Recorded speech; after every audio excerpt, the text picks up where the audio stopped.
All right.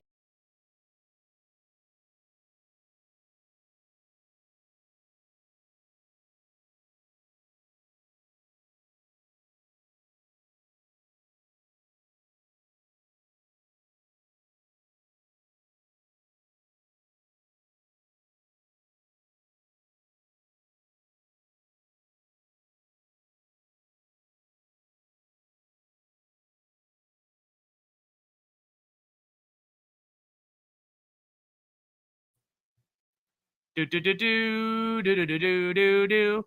Well, I can see that we're getting. Oh, start the camera. Yeah, come on. There we go. All right. Sorry about that, guys. Yeah, my camera I think is starting to go downhill. Hence why I also got in here just a little pinch late. Sorry about that. But yeah, I am finally on here. What's going on, ladies and gentlemen? Welcome to the Late Night Musings, or perhaps we should say, good evening, ladies and gentlemen. Welcome to Late Night Musings. This is your captain speaking. Let us have a relaxing, fun-filled evening, or whatever you're into. All right. Well, it has already been an animated day, as you can tell here. The technology has just been doing whatever the heck it wants. Hence, also why I know I promised that I'd have a video out by this point of when I made my next live stream. I was part of the reason why I was trying to go late tonight is to give myself more time to work on it. But if you guessed work getting in the way, you get a cookie. Well, at some point when I see you, I guess I'll give you a cookie. Something like that. But alas, it has been crazy. All the winter sports are taking off. Had a heck of a game here, actually, in Council Bluffs here tonight, where we had two city schools taking on each other, and one of them beat the other with a buzzer beater. English is hard sometimes, excuse me. But yeah, it's been a hectic day. But yeah, finally getting back on here, and still want to make sure that I had time to chat with all you awesome, fantastic fish folk. And hopefully I don't hit my microphone again, because the camera's already going downhill. Let's not let the microphone go downhill too. All right. See, we already got some awesome people here in the chat. Greatly appreciate y'all coming in here to hang with us this fine Monday evening. Currently 10:30, well, a little past it here in Council Bluffs on this December the 4th. Yes, as you can see at the bottom, we got Whip's World. What is going on, Whip? Good to see you, Brian, there. One of the awesome folks I saw there, Aquashola, and what was that in Wisconsin? The Cataclysm, that's right. I was trying to remember what the heck that was called for a minute. Saw them both there, and yeah, Brian, hope you're doing well, man. And amen. Let's get tanked. And of course, appreciate you, Brian, for telling people to hit the like button. If you do like the stream, folks, yeah, please, by all means, please do hit the like button. It really helps out that YouTube algorithm, as we all know. We, of course, got Coral Works. Not too much longer. In fact, we're here. Appreciate you dropping in here as well, Coral. Thank you very much. We also got, the Rock Lobster himself. Rock Lobster! What's going on, Eric? Mr. Eric Wyrock, an awesome member of the Fish Fam here. Her, of course, loved the Santa Claus thing you had going on last Christmas, and as well as the Christmas in July with Dee Dee and Foxy. That was fun too. Also got Jeff Kane, another fellow I met in Wisconsin as well. Welcome aboard, Jeff, to the Late Night Musings. It has been a while, as I see your other coming here as well here towards later part in the chat. It has been. Definitely I got to get my butt to another convention so I can connect with more of the Fish Fam here soon. But alas, it is getting to the snowy parts and the wintry parts. So I know conventions, at least around here in the Midwest, are becoming less frequent. Although I do know that, oh shoot, I just had it on the tip of my tongue. What was it? Right. The Quad City Fish Swap, Davenport, will be having another swap in January, and I, like a fool, did not write down the date, so I cannot remember what it was. I'll have to look it up here at some point through the stream here. I know I already have as a Facebook notification. I'm going to see if maybe me and my wife can hit that, since We were initially going to try to go to the October or November one, and clearly both of those fell through. So hopefully January we can get our butts over to the east side of the state and make another one of those. Speaking of Iowa, we got a fellow Iowan here. How's it going, Sketty? Mrs. Sarah there, saying greetings to you all. Greetings to you, Sarah. Hope it's been a pleasant Monday for you. Coral, I want a cookie too. I shouldn't have mentioned cookie because now I am getting a little snackish already. But figured, you know what? We always talk about food on these streams at some point or another. It's not a Fantastic Freak stream until we talk about food at some point. So at some point it has to be done, or we just don't complete the checklist. Going through the chat. Yes. What else we got in here? We also got Big Steve's Aquatics and Exotics. Nice little one that rolls off the tongue there. Big Steve's Aquatics and Exotics. I love it. Saying hello. Well, hello to you, Steve. Hope it's been a awesome Monday here, as believe it or not, ladies and gentlemen, we are already just 3 weeks away from Christmas. Can you believe it? It feels like 2023 has hardly been here. I know it feels like we say that every year, though, doesn't it? But 2023 is getting really close. We have T-minus 4 weeks left of 2023 here, if even that for some of you now. But it's crazy how quick this has gone. Sketty, January 14th for the Quad City. That sounds about right. I'll have to, you know what? I literally have a computer right in front of me. Let's check this out because, why the heck not? Quad City Fish Swap. Right there she is. Let me see. I see we already got us. Wow, we already got like a list of vendors for the next one? Well, that's crazy. Sarah, you are correct. There it is. Whoop, let's not have that play.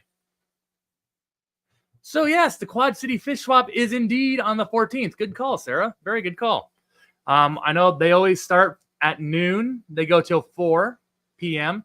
The 2024 schedule, to those of you may be interested and maybe making your way to the old middle of the country, to Iowa here. The Quad City Fish Swap schedule, they're having a meet on January the 14th, February the 25th, April the 7th, September the 29th, and November the 17th are the current scheduled swaps for 2024. Who knows? Maybe they'll get one in December too.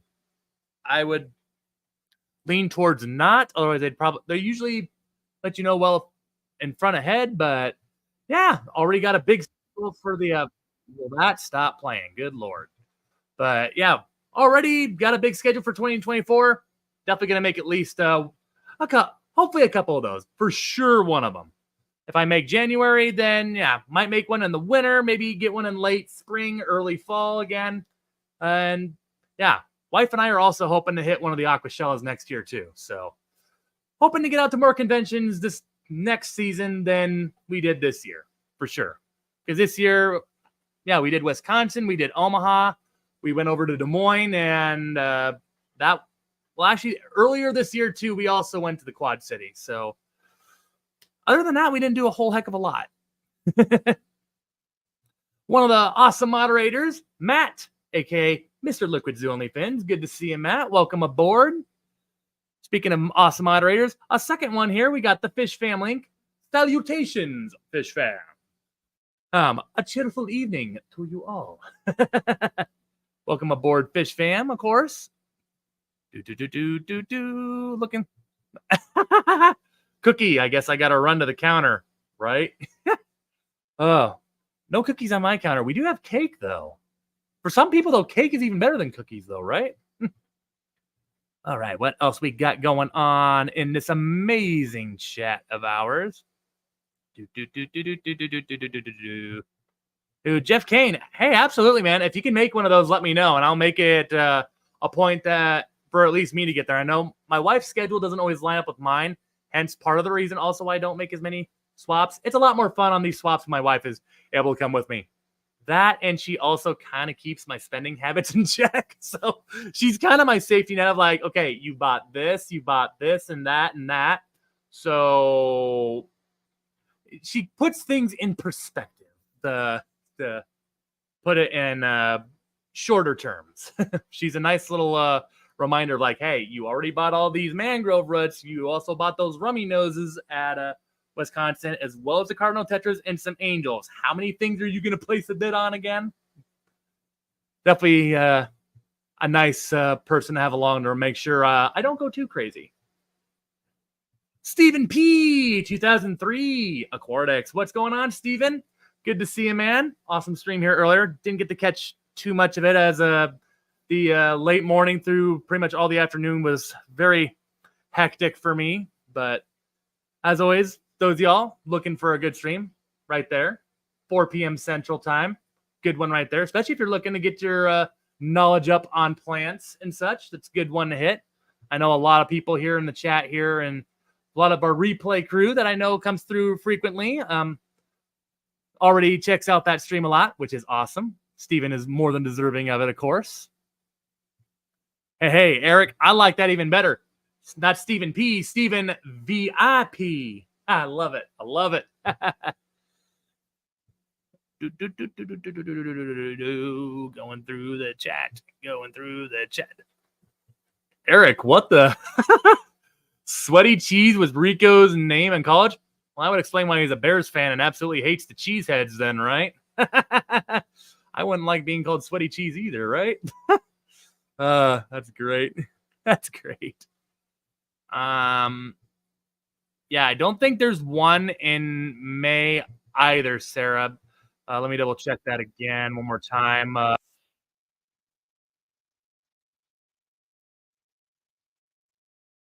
One after April is September 29th. So, nope, no May swap. New. What else we got here?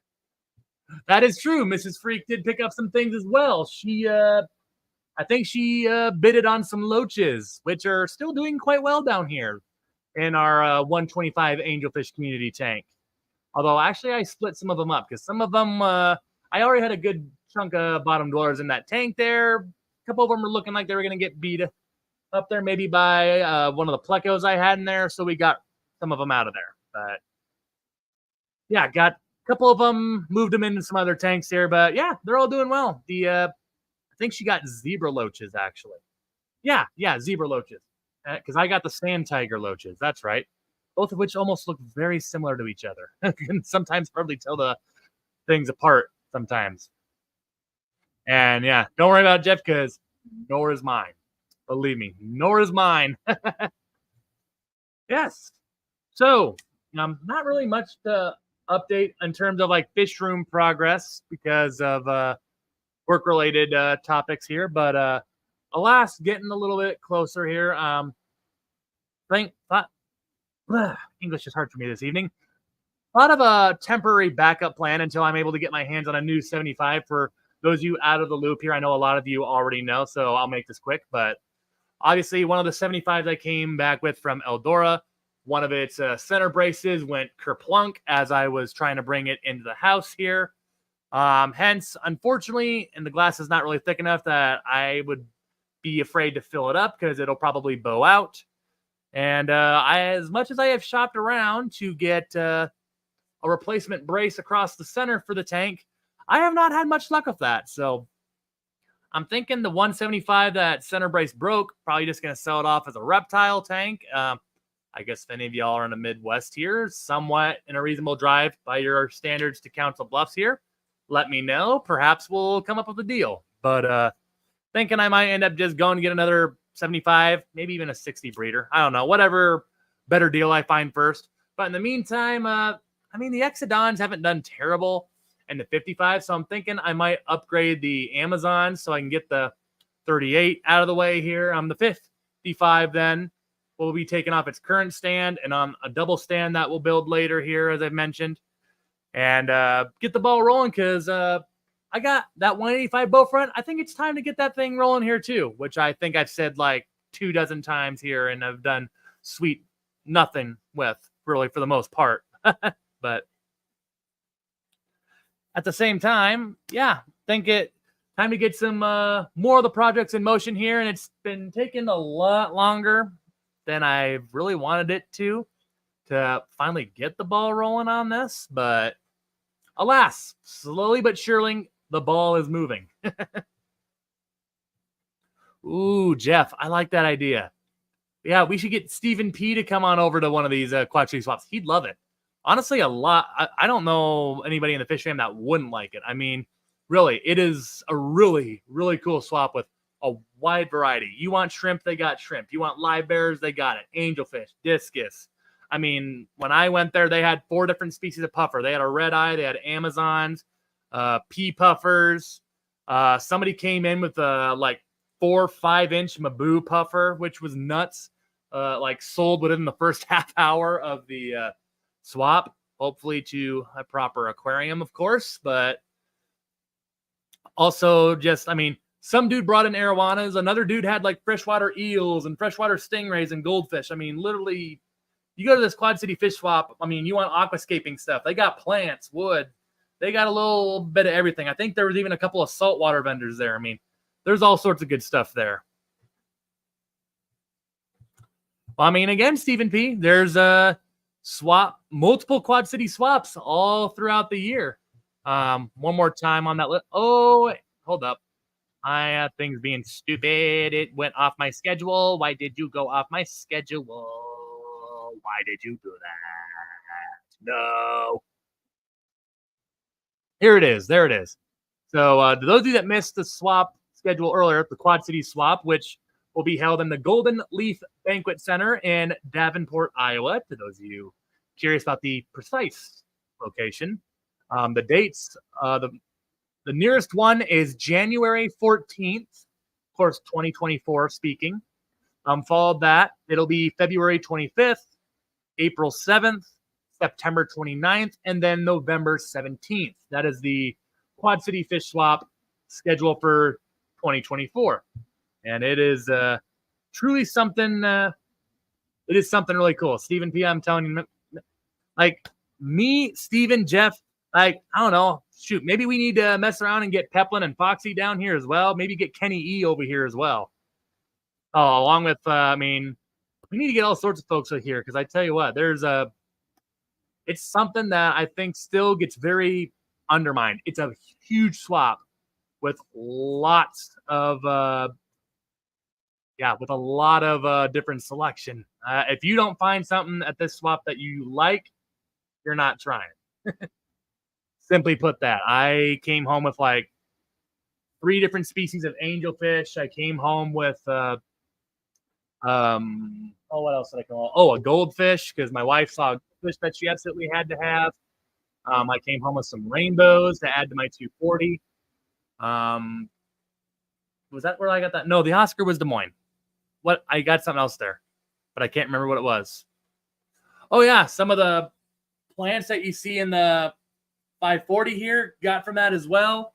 That initially started in other tanks, but got moved into there, and they're doing phenomenal. I mean, I got some wood pieces there. You get the idea. It's a lot.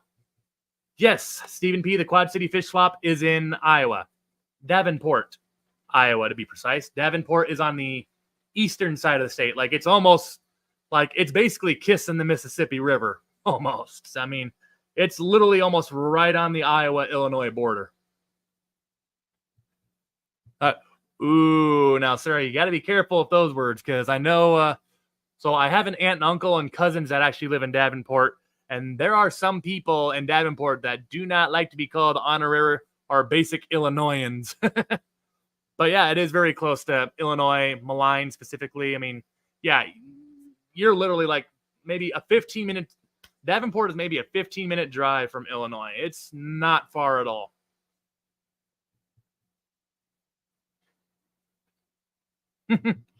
Well, I will say this. But boy, the kids wouldn't want to go to a swap. Ooh, Steven, it feels like you're dropping the ball there somewhere then, man. I kid, of course. But I know, I think you and Jenna would absolutely love it, though. So yeah, I think you guys will. I mean, yeah, Jeff, Steven, I mean, maybe I think Whip was talking about it once upon a time. Yeah, you guys all pick a date here, and yeah, we'll all hit it on the same day there. I'll make sure that whatever day you guys are all there, I'll make sure to get there too. Yeah, I mean, not just because I'm a Packer fan. I don't like driving through Illinois. The gas prices are astronomical and just really, I mean, well, obviously the Chicago traffic sucks, but I mean, I don't know. I I don't hate Illinois, but it's definitely not my favorite state to drive through.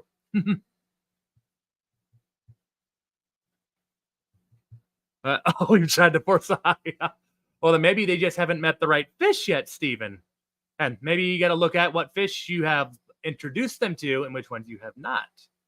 Which, speaking of fish, like I said earlier, I've been meaning to get a video out. I was going to try to get it out before we even got this stream going. Obviously, a lot has happened since, but this week, I promise, I will get my next video out here. I actually just got the main part of the video done. It's just adding just a little bit of color correcting and white balancing, as well as making sure that some of the graphics and sounds that I've included with the video all line up as they should. And hopefully by Wednesday or Thursday, I'll have a new video out here. It's going to be a longer one. So to those of y'all that love the puffer videos and such, especially, I think you're going to like this one. But grab yourself a snack and a drink for this one. It's a little bit of a longer one. Just a little bit. You'll know what I mean, though, later. It's close to the Wisconsin. Is it? I mean, Davenport is more like east central Iowa. You might be thinking more Dubuque there potentially, Sarah.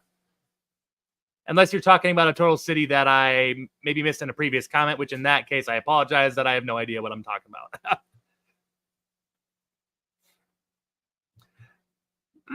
See me, Wisconsin,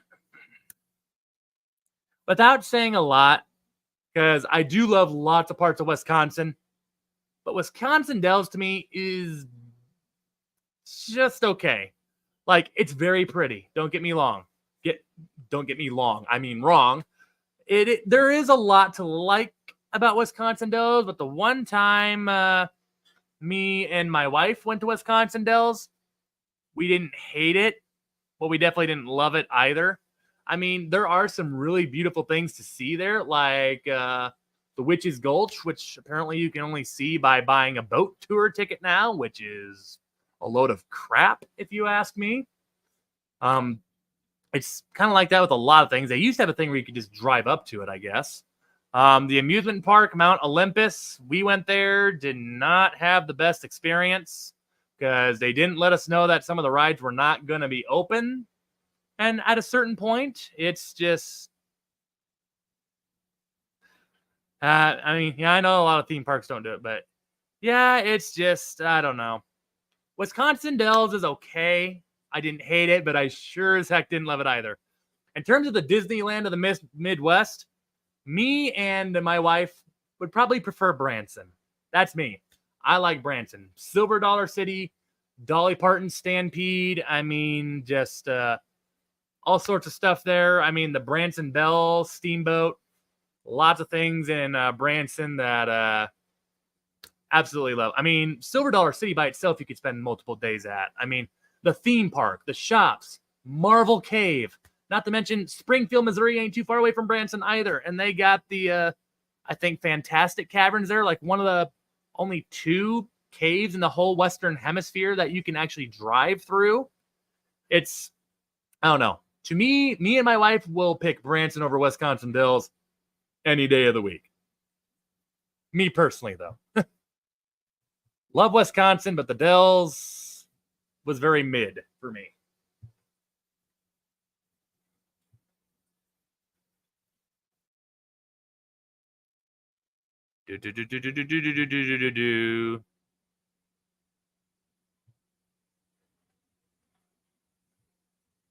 Checking through the chat here.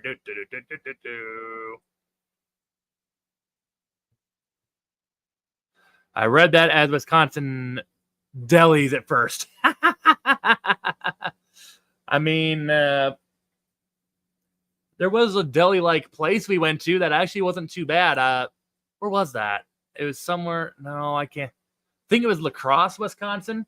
Wife and I on a vacation there. Actually, that was more of a bar and grill like place because there was a Packers bar actually like a couple blocks down the road from it, and we stopped at that place next. Checking through the chat.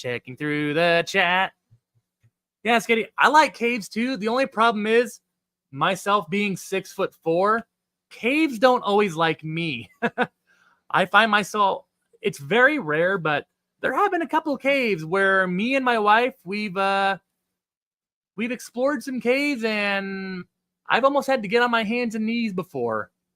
Just trying to get through some of the small passages. I'm not really a claustrophobic type, but it is kind of one of those where, you know, you kind of get, as you move through the passages, you just sit here like, oh God, please don't let me get stuck. Please don't let me get stuck.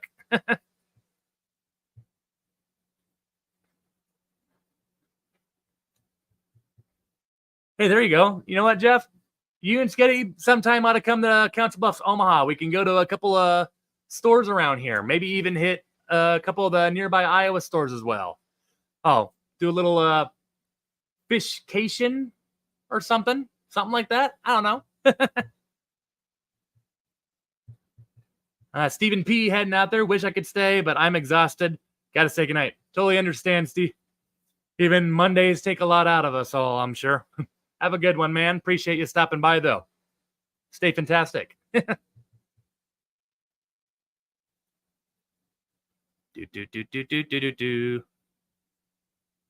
But, ooh, so actually, Jeff, it wasn't in Washburn, Wisconsin, but, oh, where was that one?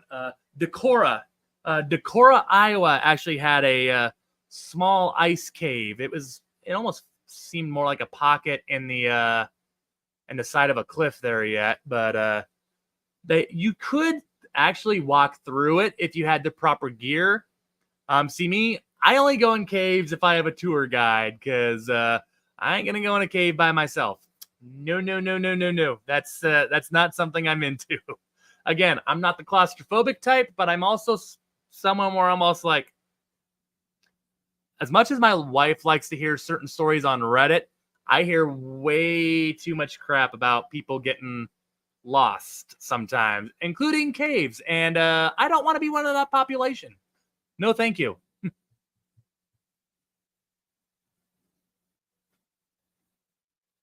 Yeah,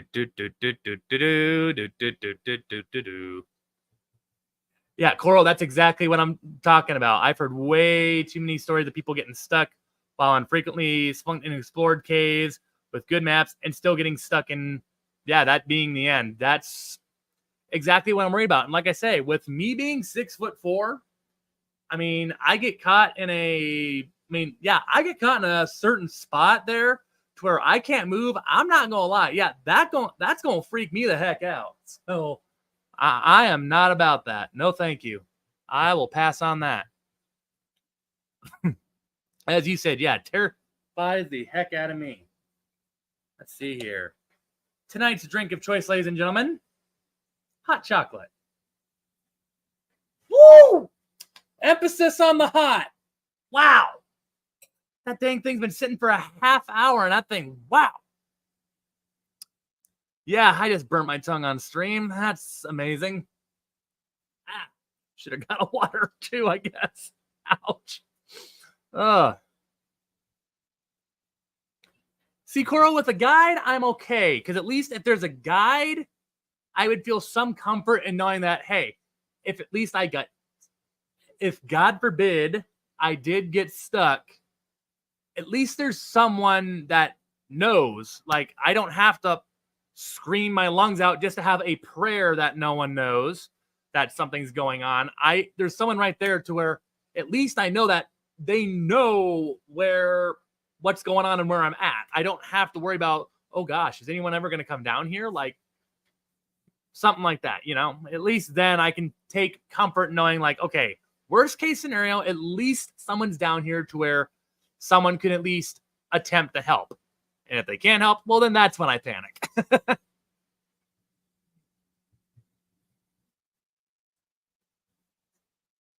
Ooh, Jeff, that sounds beautiful. My wife and I actually want to visit Lake Superior at some point.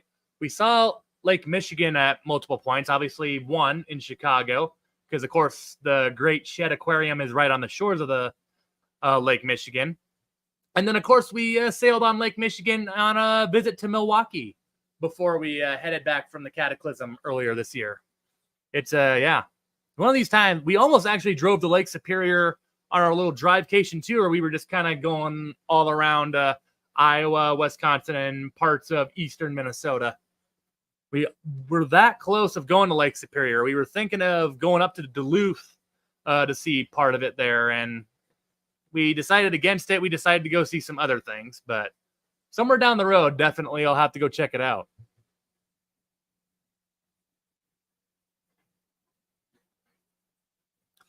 Well, hey, if they're big, wide open passages, then hey, I'm okay with that. Like, it's just like I say, not claustrophobic, but if I don't have to squeeze through tight spaces, I'd still rather not.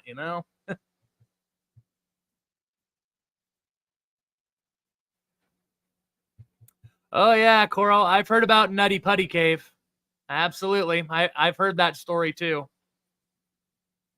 I mean, the thing about, to elaborate further on caves, like, yeah, if you're just going through crawl spaces, no, I'm not into that. No, no, no, no, no, no. Not for me. I want to make sure that at least 95% or better, I need to be able to walk in this cave. I don't do crawl spaces. No, sir. I am not with it.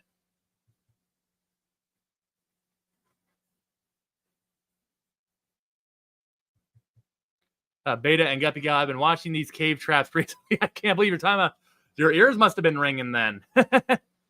But yeah, how did we even end up talking about caves in the first place? I totally blanked on like how the heck we even got talking about it in the first place. We just start talking about stuff and we just go on a spiel. Whew. Speaking of spiel, I don't want to spill my hot chocolate. So, because good Lord, the way that burnt my tongue, that would set my feet on fire.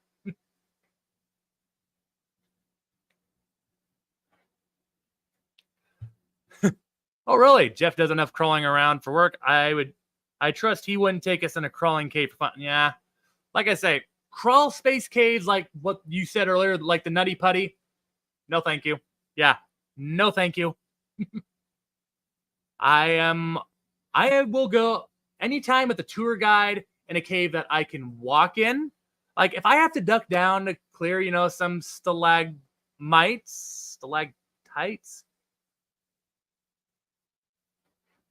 stalag. I forget which one comes from the ceiling. It's one of those two. But anyway, if I have to, duck to miss one of those, yeah, that's fine. I can do that all day. Hey, or if there's like little arcways or formations that I got to duck under for like a second or two, then yeah, that's not a problem at all. I can do that every single time. But if I got to crawl for like more than, if I have to crawl for any bit close to a minute or so, then yeah, I'm not about that. No, thank you. Might. Thank you, Sarah. I thought it was might, but I don't know.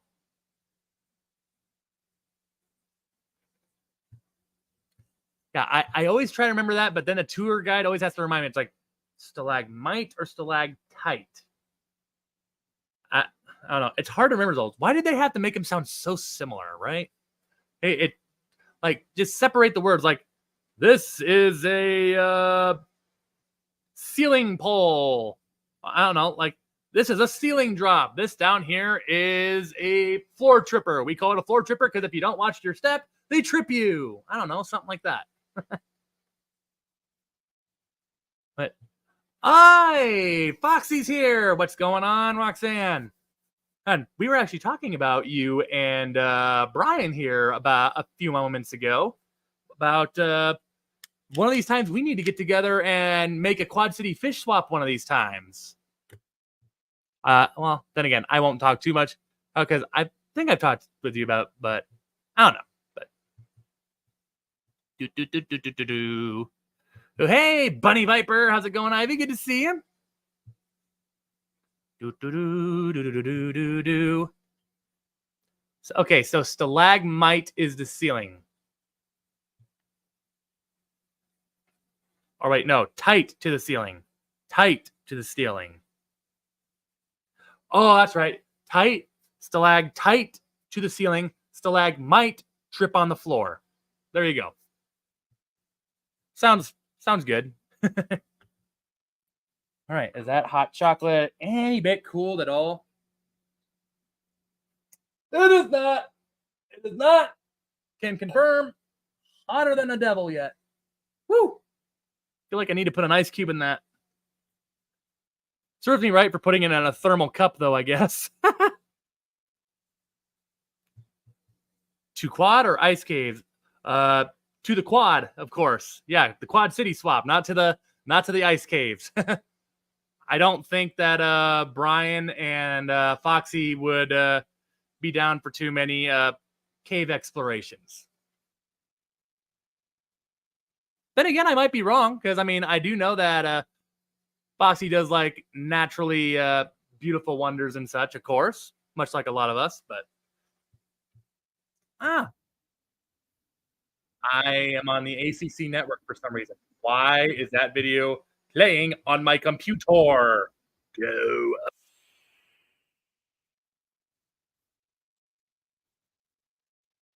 We're talking about it earlier, but if you're interested in a Quad City Fish Swap, speaking of which, Vinoski, welcome aboard. Good to see you. If you're interested in a Quad City Swap, Foxy and Brian, I presume, is watching as well. The dates released earlier are for 2024. This is January 14th, February 25th, April 7th, September 29th, and then November 17th. Those are the scheduled days for all of the Quad City Fish Swap times, which again is in the Golden Leaf Banquet Center in Davenport, Iowa. That I look very forward to. Hopefully, for sure, making one. Hopefully, making two. I don't know, maybe more. We mess around enough. But yeah, if you can make it, hey, you and Brian Foxy, absolutely. I would be super surprised if you came home empty-handed. Well, that, and I know how much you guys love axolotls. Just did recently Corridora egg stream, of course. So I know there were plenty of Corridoras, loaches, plecos, among other things that I mentioned earlier. Plenty of stuff.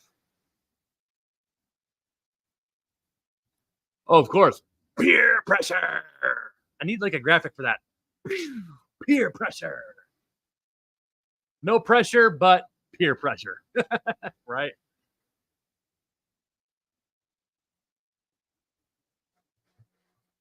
Oh, that's true. I'm not gonna lie, Coral. I thought that last one said something else for a second.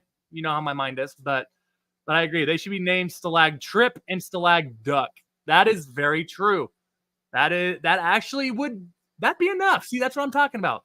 Make them to where they don't sound so similar, because then maybe you could be better off distinguishing the two. I don't know. That's me, but stalagmite and stalactite. Yeah, the reason why you get so mixed up on those is because yeah, they literally almost sound like the same word. Obviously, they're not. You know?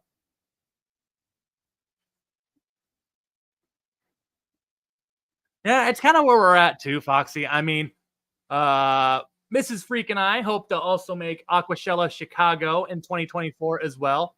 But of course, well, quote you, as you said here, it all depends on what 2024 throws at us, which hopefully it throws us a little more good fortune than some parts of 2023 did.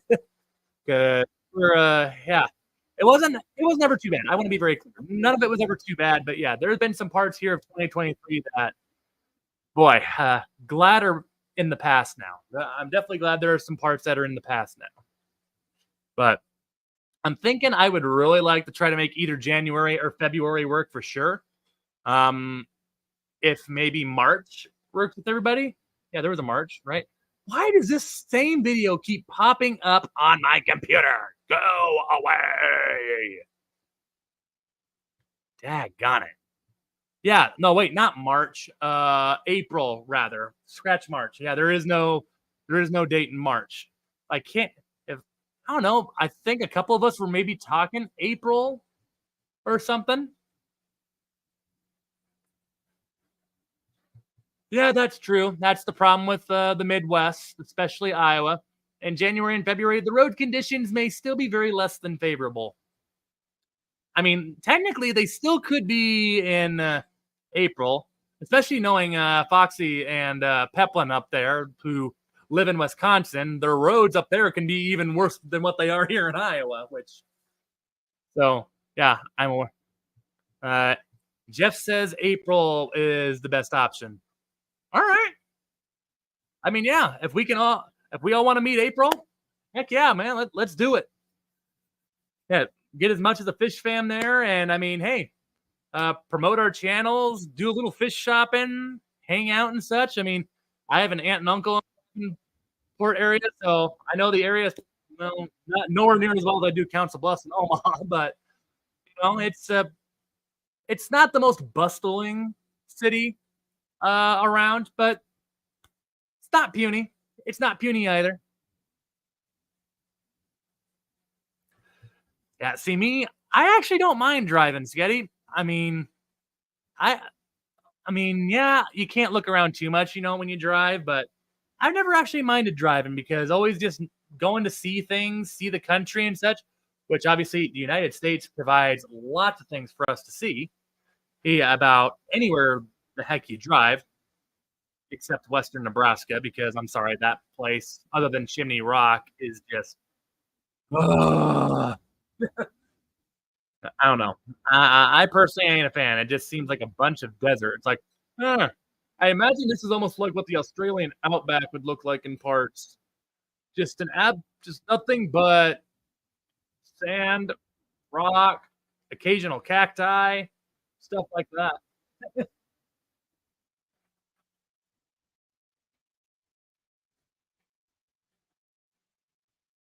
All right. And through the chat, checking through the chat. Yes, yes, yes, yes, yes. Badlands have super interesting ecosystems, though. Ain't the Badlands though South Dakota though? I mean, don't get me wrong. There are parts of Western Nebraska that, yeah, definitely are quite pretty. But I don't know. Like, I also lived in a part of Texas that was also kind of rocky and such, which sometimes is good, sometimes is bad. You kind of had to watch for some of the critters down there. But I mean, I don't know. Western Nebraska, man. By the time you get past like, I don't know. I wouldn't even say Lincoln, but for sure when you get past Kearney, at that point, not even Kearney. I can't think of the right place. Grand Island, I think it is. Once you get past Grand Island, I mean, even Grand Island ain't got a whole heck of a lot to see, other than if you want to go see the monument for like story Night of the Twisters and such. I mean, Western Nebraska, I don't know. I've just never. Every time I drive through, it's like, all right, we're out of Lincoln. The next point that I give half a rat's about is the Nebraska Colorado border now. And even the first like 45 minutes or so of Colorado, first half hour, 45 minutes of Colorado, still isn't, I don't know. Part of that to me even just sounds like, once I get past Lincoln, it's like, all right, next thing worth looking at is the mountains, which my wife absolutely loves. We do love the mountains too. If we're not going to Branson or something like that, then yeah, Colorado is a nice place too. Love it, especially Estes Park. Love Estes. Never could get enough of that place. Oh, Badlands are just a volcanic prairie. I have heard that before. You might be right there, Coro. But and limestone prairies in Oklahoma, Texas have very similar cacti and things. That is very true. I mean, from someone that lived in the panhandle of Texas for about 4 or 5 years, yeah, the cacti in at least that part of Texas seemed pretty similar to like what's in Nebraska and such. Obviously, it doesn't get as cold there, but I mean, yeah, I would agree with that. the landscape and ecosystem, uh, while there are some differences, for the most part, there are a lot of similarities.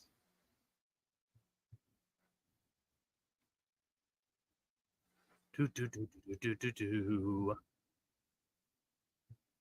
All right.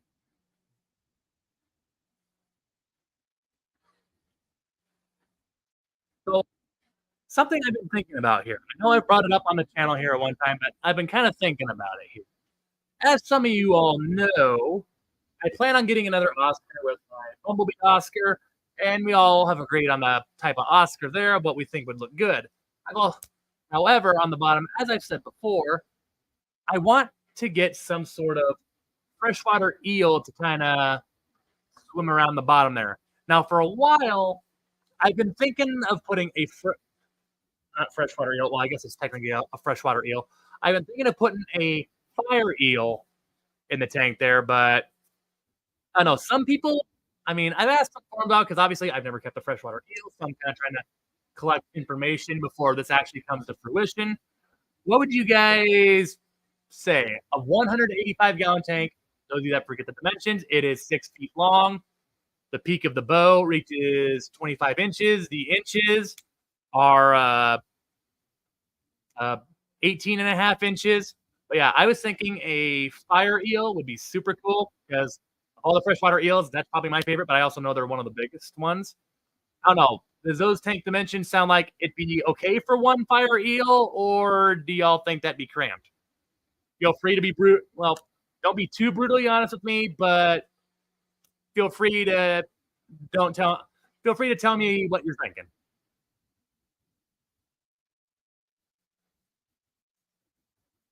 Let's see here. Oh yeah, Coro. Give people an answer to respond with whatever they want to about. So I guess yeah, fire eel on the 185 bow front. Yes or no, and why? Please let me know because yeah, in the end, I haven't kept a freshwater eel, and I want don't don't want to be steered wrong. I want to make sure I'm doing what's right for the fish. But anyway, Coro. It's not a glamorous ecosystem, so nobody wants to put effort into preserving it. Instead, that true digital shopping experiences or whatever, or else got to put up coals and an escape room, right?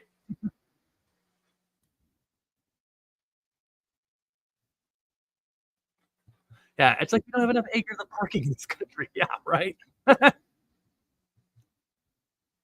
See me swamps.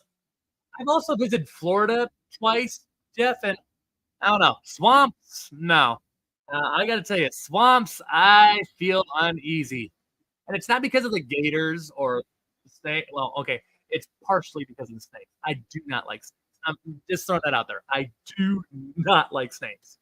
And yet some people were like, wasn't he just talking about a freshwater eel? That looks a lot like a snake.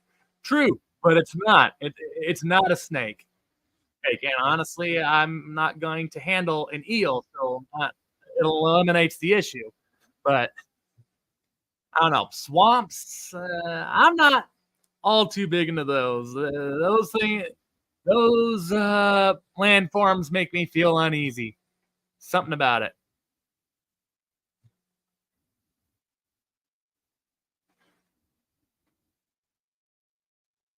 Do do do do do.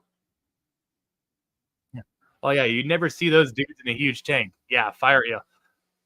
Awesome. Well then, yeah. I mean, like I say, again, the 185 bow, it's 6 feet long. The peak of the bow reaches 25 inches, so a little over 2 feet. And then the edges of the bow front tank are 18 and a half inches. So I don't know. I say I feel like that'd be enough space, but like I say, I've never kept one, so my knowledge is limited. So feel free to educate me if anybody has anything else there. But let's see here. Oop,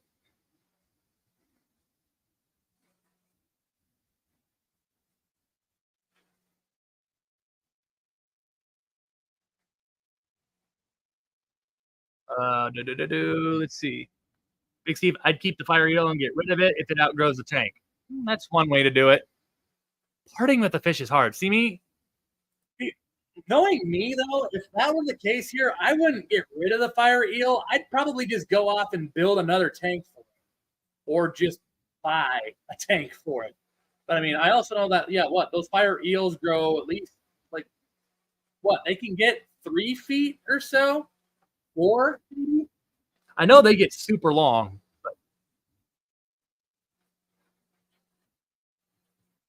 Coral thinks fire eel would be super cool. I agree. They look super cool. I think a beta. I like the fire eels. The ones I keep seeing, I'm not sure people put them in tanks that they're happy in. Yeah, and see that's the main thing. Like something I keep saying on this channel, like yeah, for example, like with Finley, do I really need to build her a plywood tank? No, but I want to because in the end, yeah, she does make that tank look a little small. It does work for her, yes, much like my cross river puffer, like Hercules. Yeah, a 75 works, but we can do better. So, I mean, you know, long story short, as I always say, don't give your tank, or don't give your tank, don't give your fish a tank where they're just going to survive. Give them a tank where they're going to thrive. Show off their best colors. Show off their personality. It's how you get the best results. Or for me, that's how I've gotten the best results. But it's same thing when I'm trying to think of the fire eel here too. Is that yeah, like if it doesn't work, then yeah, I don't want to do it. But if it can work, then I absolutely want to do it. What is your? That is a great question. I've never netted an eel, so I have no idea. I guess you'd probably just need a really big net, I guess.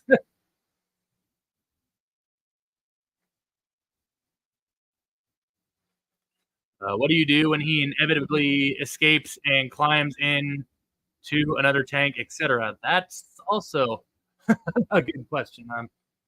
Hopefully he wouldn't go in the overflow filter. That would be a bad deal. Um, I don't think he'd want to go in any of the other tanks to his side there. No, well, I guess if he went in the 510, which there's about a foot and a half of space between there. I don't know if he'd want to do that, but I mean, I guess if he went in the 510, at least, God forbid, there's plenty of space. But my tetras would all probably get vanished like that, almost as if Thanos snapped his fingers. But it would, yeah, probably would have to make sure that tank is very secure. But yeah.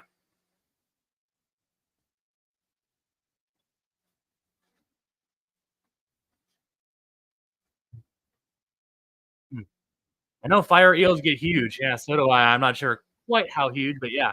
But I don't feel comfortable you're actually getting a fire eel or a spiny eel or a tire track eel. I feel like they just send whatever they have and they get labeled.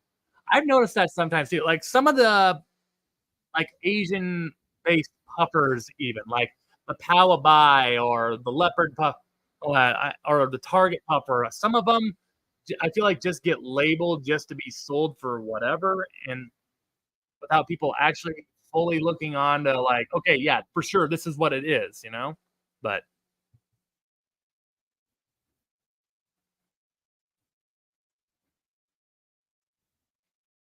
all right, what else we got here? Craig's Catfish Cave. How's it going, Craig? Good to see you, man. Welcome aboard. We also got George RB3 here saying hello, hello. Hit the thumb up. It's like saying hello, but with a thumb. Very true. Yeah. But yeah, if some of y'all would, yeah, feel free by all means hit the like button there. It does help out quite a bit with that YouTube algorithm there, and it would be kind of cool to hit 2,500 subs before 2024 rolls around here. It's hard to believe that at this time last year I was trying to just chase I think yeah, just 1,000, I believe. Or wait, either 1,000 or monetization. It was one of the two. I want to say 1,000. Maybe, maybe not. I don't know. Maybe it's no. I don't know. I'd have to double check. It's something like that. But either way, yeah. Last time it was quite the season.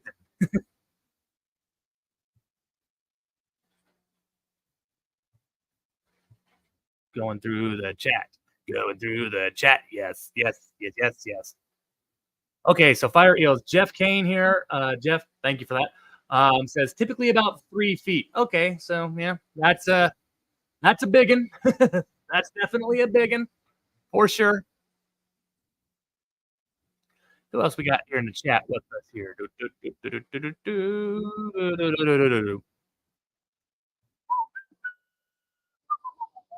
Coro, did you see that? K made and I'll, I'm gonna mispronounce that word. Of Skitty. Sorry, I'm not good at pronunciation, but he pour he kept pouring water on it to keep it growing while he was trying to gently scoop it.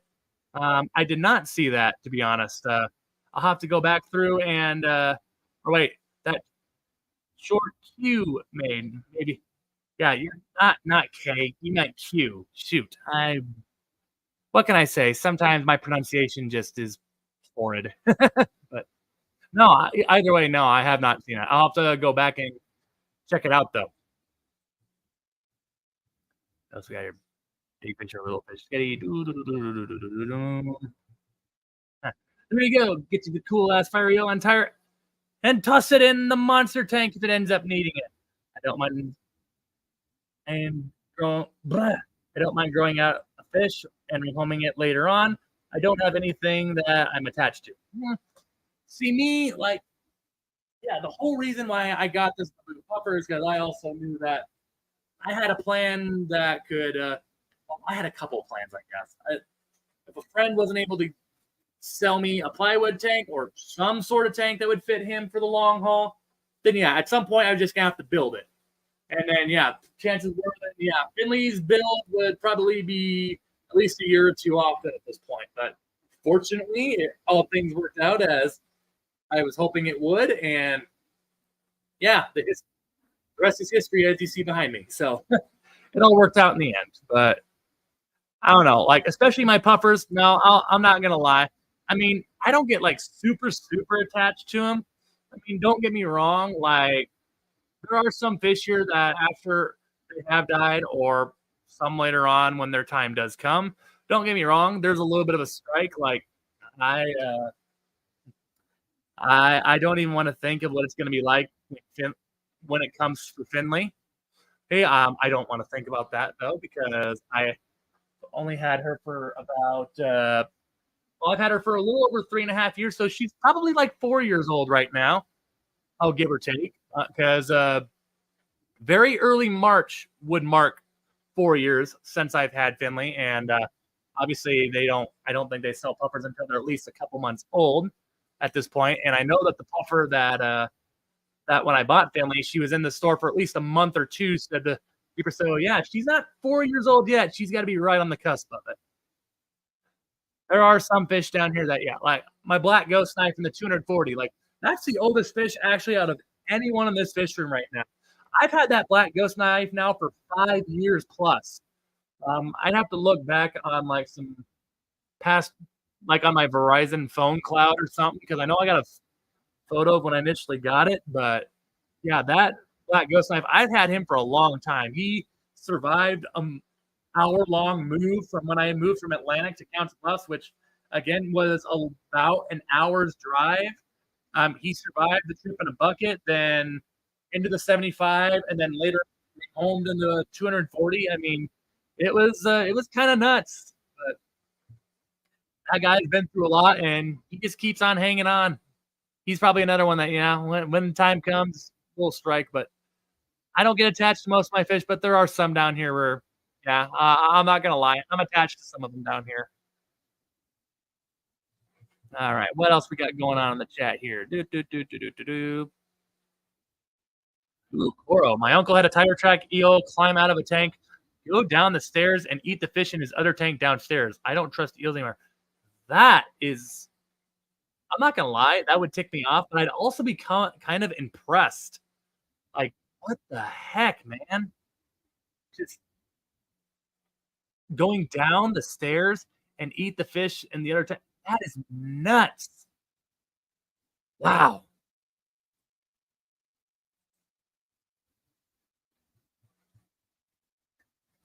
They 100% go through the overflows and into the sump. I figured they would probably try it, and my spiny eels did. Rope fish did. Hell, even my Corridoras end up in the sump.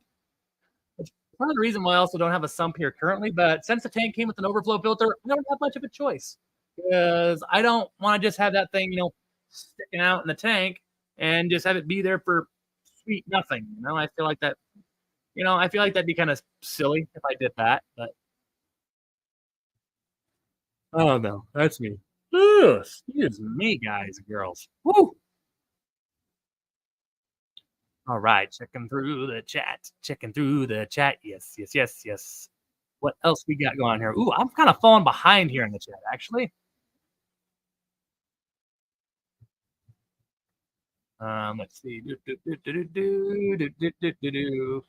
Yeah, I'm way behind the chat here.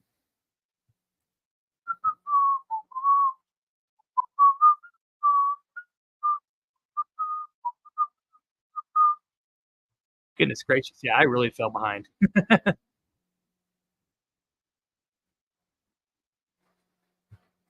Still scrolling, still scrolling. Good Lord, will it ever stop? We have no idea.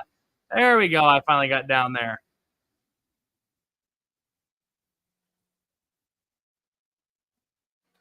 All right.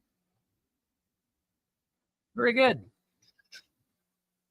But yeah, at long last, I mean, I guess some of you that don't know, the 136 O that used to have, well, not the 136, not like 136, but just the one the bow front tank that 36 gallons, I should say, that used to house the Jewel Cichlid and the Giant Daniels. To those of you that don't already know, obviously, we've gotten that tank emptied out.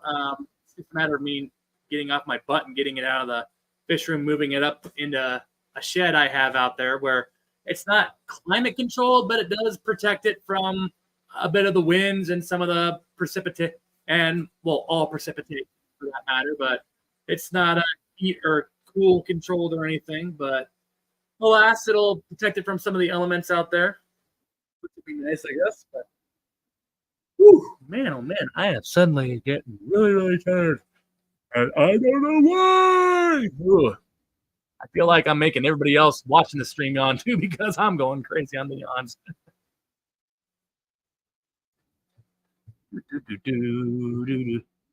So, yeah, and I already fed the fish, so really, I should have saved that for when we, because usually on these late night streams, yeah, that's kind of our wrap up, as we always feed the fish here. But yeah, a lot of the fish they've already been fed. They're probably wondering, dude, it's getting close to time for you to turn our lights off. When you doing that? I see Hercules spying on me through his little rock cave, wondering the same thing. Like, dude, it's getting close to the time. When are you gonna do that? But of course, Matt behind me, he just wants to keep hiding behind my head. He's not wondering, like, dude, why'd you move? Oh, what the heck? See if I can find my phone. Be right back. Until then, enjoy the 510-gallon tank. Kill that light there while I'm gone.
Boo.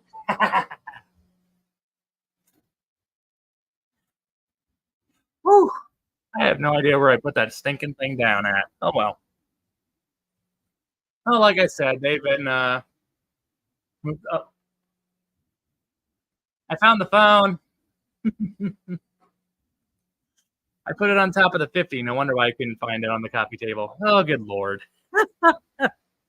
Well, you know what? I actually ain't got a whole lot. Because, like I say, well, the fish have already been fed. I'm not going to overfeed them either. But to just kind of show you what's going on over there, as you see, we've cleared up a little bit of. Sorry, I got my bamboo also here growing out of one of my filters here. But get a little space over there, as you can see, cleared up. Patrons from the tanks out. Hopefully that TV there is going to get moved as well. 36 mil, I just need to get the rest of the water out of it. There are no fish in there, so I'm not really sure why I have it still running, but alas, once I get it out of the way, over there, and that tank will eventually get somewhere around that facility, so that right around there, there we go, around there, we can start building up the tank and such. Because who knows, that's taking forever.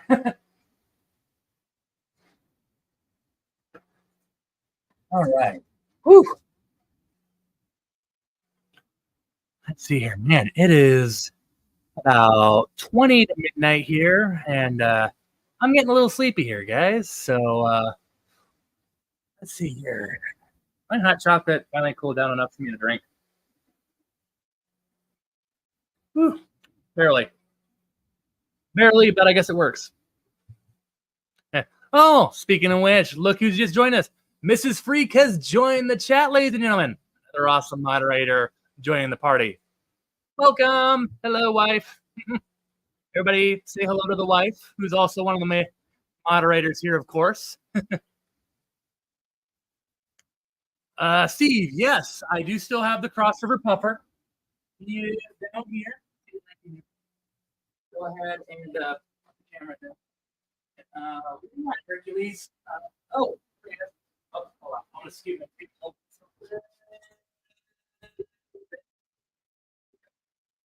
He's right there. How you doing, Hercules? Yeah, the first time you this. Big. Maybe we'll did it, as you can see, too. This is a favorite spot. He likes to hide behind this plant because he knows the camera can't get a good look at him from here.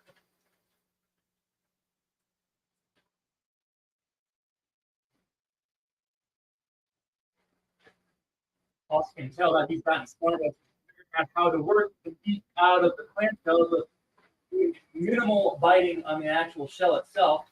As you can see, though, also on his little cave there, he doesn't mind chomping on that occasionally. Because why the heck not? Yeah, Hercules, he's already trying to settle down for the night. He's in his favorite little lounge spot trying to tell me, like, dude, I'm ready to sleep. Just forward here. Do.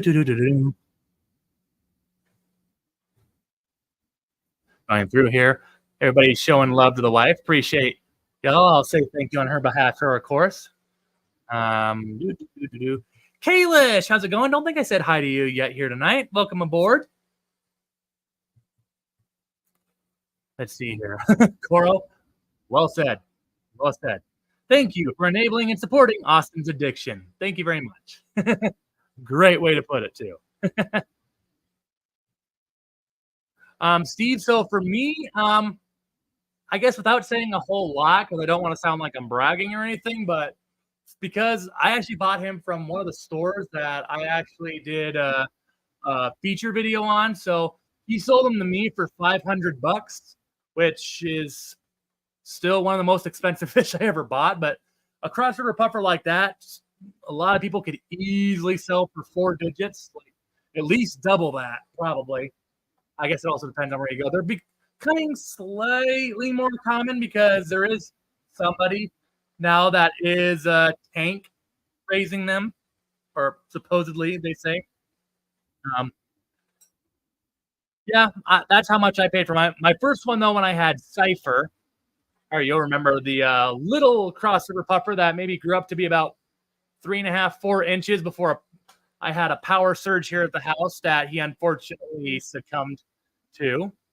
Because when oxygen goes out and the tanks go out, that then stop filtering the water for a few hours.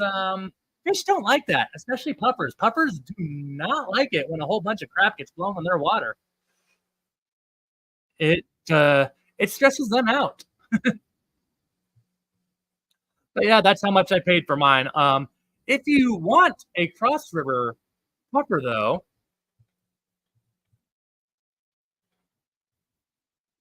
or anybody interested for that matter in a cross river puffer, feel free to check out a certain friend's website of mine.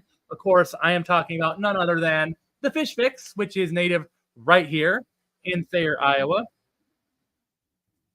They have all sorts of, I mean, in terms of a freshwater selection, guys, they're probably one of the better selections you could see here in the Midwest. And the good news is, if you don't live around Iowa and don't want to drive, because I don't get it. I mean, I don't blame you. I meant to say, I mean, say you live in Pennsylvania, or maybe you live in the Pacific Northwest, or you know, South Carolina, Indiana, way northern Wisconsin, or Utah, whatever. Or the good news is, the Fish Fix also ships anywhere in the mainland United States. Alaska and Hawaii might be coming down the road, as well as some United States territories. But for right now, anywhere in the United States, 48 mainland United States, he can get it to you. Whatever it is, he's got, I mean, all sorts of rare tetras, rare angelfish. I know he's got a couple, one or two red line puffers, aka the crossover puffer yet. I believe he's got a Mabudu, Fahakas, and P puffers also on the list right now. You can go ahead and check it out with the link right here to check out his shop there and everything else he's got. He's got a monster fish, he's got nano fish, all sorts of stuff there. He's got a little bit of everything there at his shop there.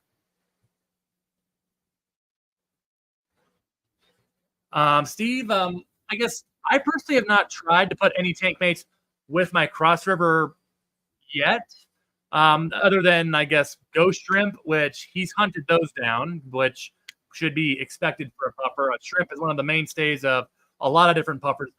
But, I mean, can he be in a community tank?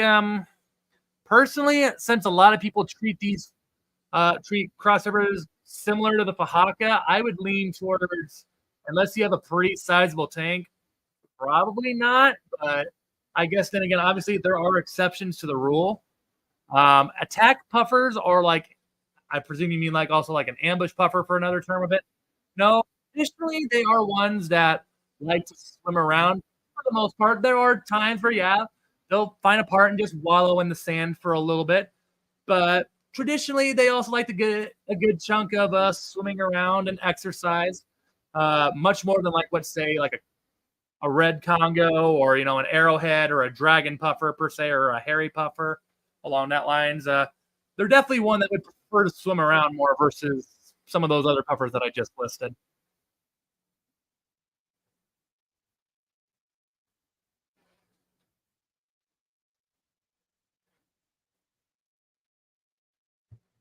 Let's see here, $20 each for two. Oh, all right, still private film. Right on, Kalish. Right on.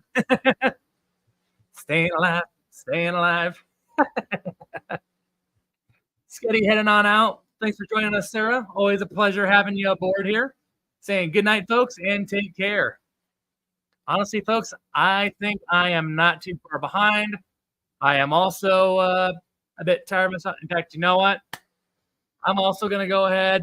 I'm going to call it as well there. I need to hurry up and get this video done here. For those of you that have stuck around here, some of y'all will remember I once did a top 5 puffers video. Well, after kind of looking around, I've noticed that that's kind of been the norm for a lot of other channels. Like, obviously, I know Bob Steamplot with Steamplot Aquatics. He did a top 5 puffers list. I want to say Vinny's Aquatics also did one. I know there's all sorts of lists of puffer videos out there. Obviously, I know Corey has talked about that. couple times, but I know that there's a. I see your other question there, Steve. I promise I'll answer that here too before I close it off here. But there is also shoot, I lost my train of thought. What the heck was it? Oh yeah, there's a lot of other channels that I noticed usually just stop at the top five puffers. Well, this upcoming video, guys, I'm taking it a step further. I'm just gonna say that I'm not gonna give any order or spoil anything else other than instead of top five, I think it's time maybe we talk about top 10 because some people don't know there's even like honestly, I don't think there's many people that even know that there may be even 10 freshwater species of puffer out there.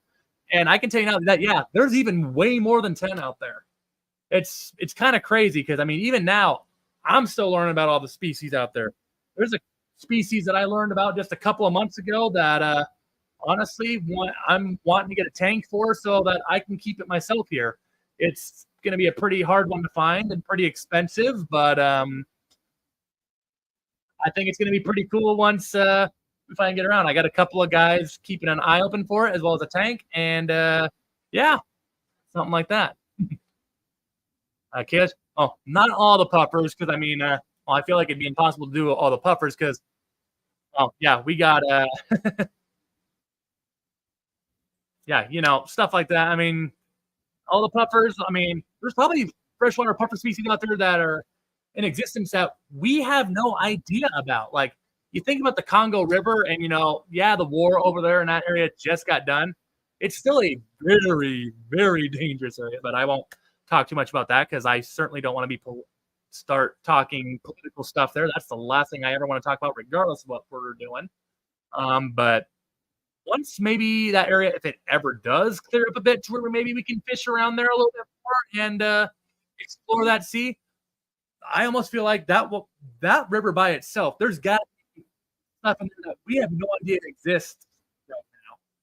There's got to be, which I mean, not to mention the ocean as well, which I know we're leaving the freshwater topics there, but obviously saltwater even. I mean, think about the ocean. Only 5% of the map of the ocean floor has been mapped. So I mean, there's got to be fish species down there that we also just have zero clue about.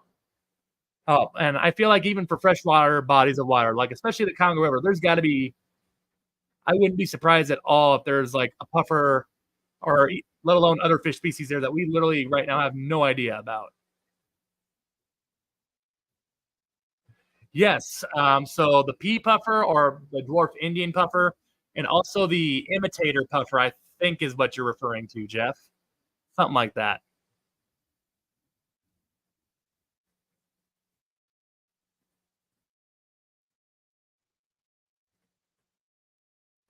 Coral, that's exactly what I was thinking about too. And yeah, the video is more than 2 years old. I think it's actually going on to 3 here soon.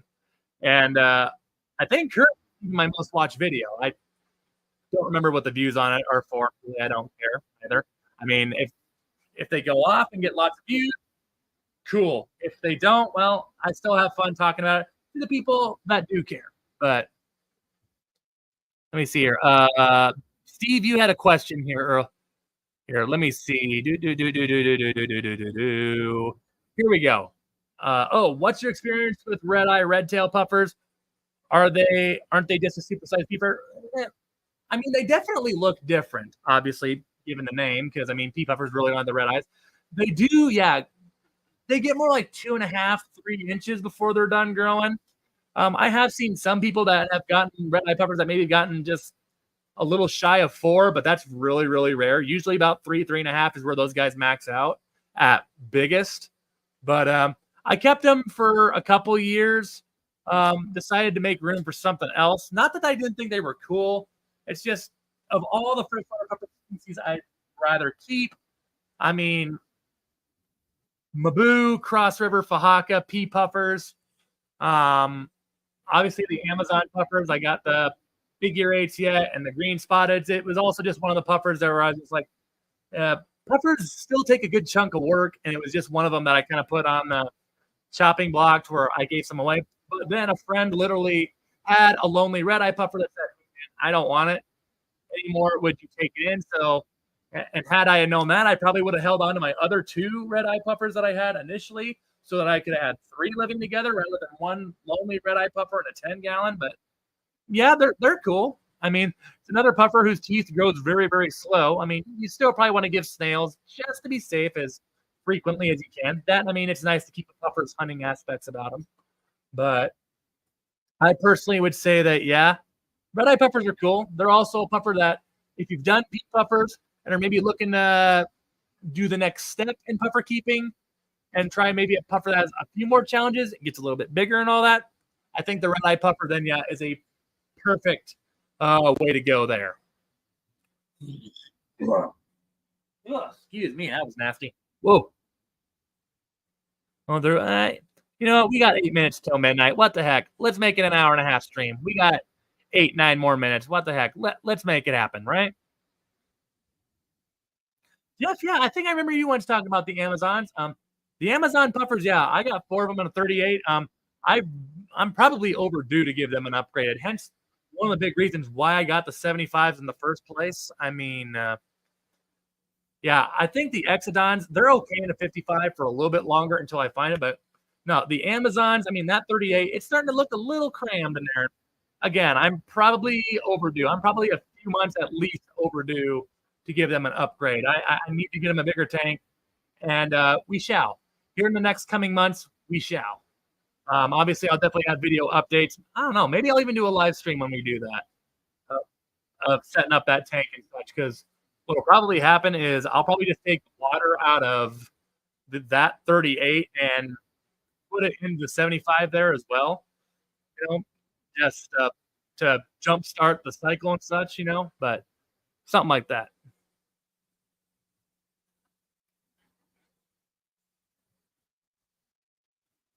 Yeah, mine do that a lot too. Steve, glass surfing quite a bit there. They do come to the front of the glass when I first walk up there for a bit, but I also feel like maybe part of the reason why mine might glass surf a bit. I'm not saying this is the case for yours, of course, so please don't take it that way. But I feel like part of the reason why mine glass surf is because, yeah, a 38's kind of got crammed for them here lately. It's why I really need to get them a bigger tank. I think if I get them a bigger tank, they'll glass surf a lot less. I'm not going to say it's going to totally eliminate that entirely, but you know, if they have more area to explore, maybe that'll keep them more occupied. But alas, Amazon puffers, they are definitely a species of puffer that really likes to swim all around and explore. Of all the puffers that had that curious personality, Amazons might be one of them that like to swim around the most. And boy, they might be one of the faster swimming puffers too. Let's see here. Yeah, there are also some species that really don't have that other than the scientific name or whatever I guess you want to call it, don't have a specific name on it and such. But yeah, like I said, there's a lot of freshwater puffers out there that I mean have common names now that I feel like even a lot of people in the fish fam, or not even the fish fam, just the hobby in general, may not be aware about. So I'm hoping that in this upcoming video that maybe it, I mean, I'm not going to say I have any crazy ones on.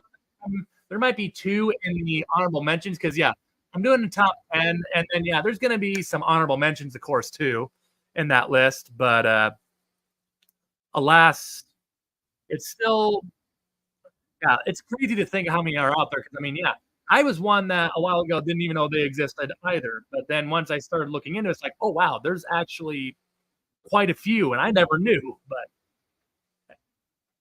I mean, then again, I'm not trying to knock those that do, but chances are, yeah, if you get most of your fish from like chain stores like Petco, PetSmart, or Petsera, or Pets Plus, something like that. Not that there's anything wrong with that. Just as a disclaimer, there's there's not always something wrong with that, but you may not. Then yeah, there may be some fish species that some of us may be familiar with that some of those folks may not be, and puffers probably being one of them.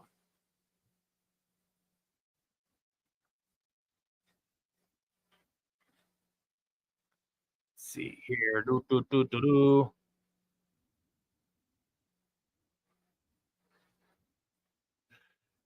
Yeah, that's one thing you also got to worry about with Amazon puffers. Their teeth grow super, super fast. And if they grow super fast to the point where they can't eat, yeah, like if your puffer starts getting skinny and you see them trying to eat but unable to eat, you need to trim those teeth like almost right away.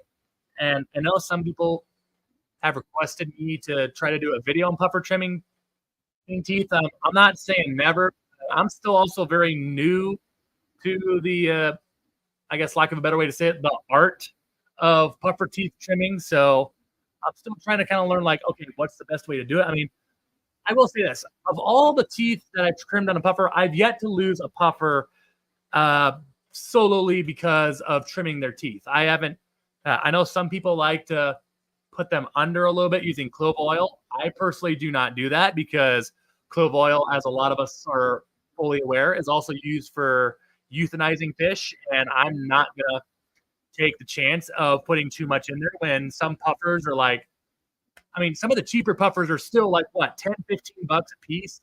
Yeah, I don't want to, blow 40, 50, $60 of fish because I put a drop or one or two many of clove oil in the solution just to, try to put them under a bit, when at the end, if you just keep them in the water and snip their teeth there too, yeah, it doesn't put them under and such, and maybe it might be a little more uncomfortable for them. But again, I ain't lost a puffer by it yet, so I'm probably not going to use clove oil ever myself. But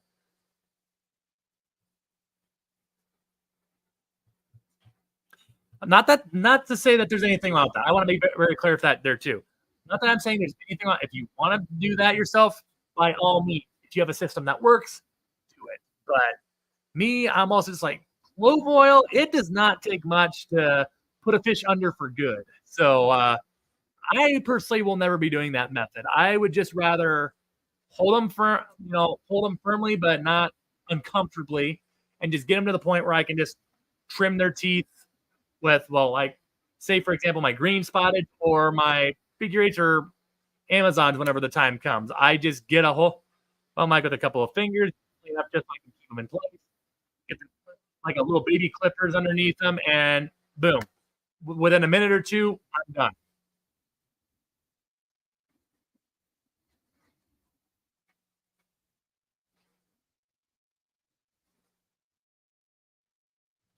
I mean, yeah, I do know it helped. Again, though, yeah. I know some people also view that. I mean, not that I'm saying anyone here does, but I know some people would even be like, not giving them some sort of anesthetic is unusual. But I don't know. Like I say, the last thing I also want to do is, yeah, try to put them under and such, but then put too much in and then kill them, because it's like, well, that's where killing is almost worse than pain sometimes. I mean, unless you're just putting a fish out of its misery, which is a very different topic, of course. But alas, that is still hotter than a son of a biscuit, guys. That this thermal cup does its job. This thermal tumbler very much does its job.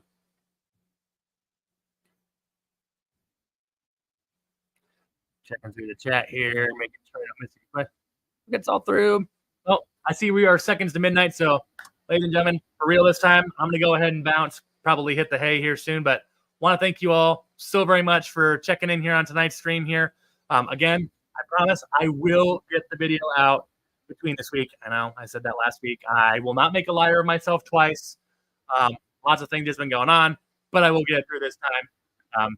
Those of you that love the puffer videos, I'm telling y'all, definitely check it out there, or later on there. I think you guys, those of you that love the puffer videos, I think you're really gonna like this one. But again, have a drink, have a snack ready, because yeah, it's definitely gonna be a little longer video. It's definitely gonna be a longer video.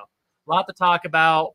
Just going over some pros and cons of some puffers out there that I would personally suggest. It's not necessarily going to be a reflection of my personal favorite top 10, but alas, keep an eye out for it. Hope you'll enjoy it, and I'll see you on that video. As always, thank you to everyone watching here. Shout out to the replay group. Shout out to all my members for the extra support. And of course, my awesome moderators, my awesome wife, Mrs. Freak. Of course, Peplin Creek Aquatics, Fish Fam Link, the super mod herself, Zen Ginger. Of course, Liquid Zoo Only Fins. Appreciate you five there, all for what you do. Be sure to hit the like button before you head out. And if you're new here, like what you saw, click the subscribe button. Stay in loop with everything you do. live streams, videos. Hope you choose to follow along with it. Anyway, guys, thank you all for checking in here. I will see you all in future videos. As always, ladies and gentlemen, you already know it. Stay fantastic.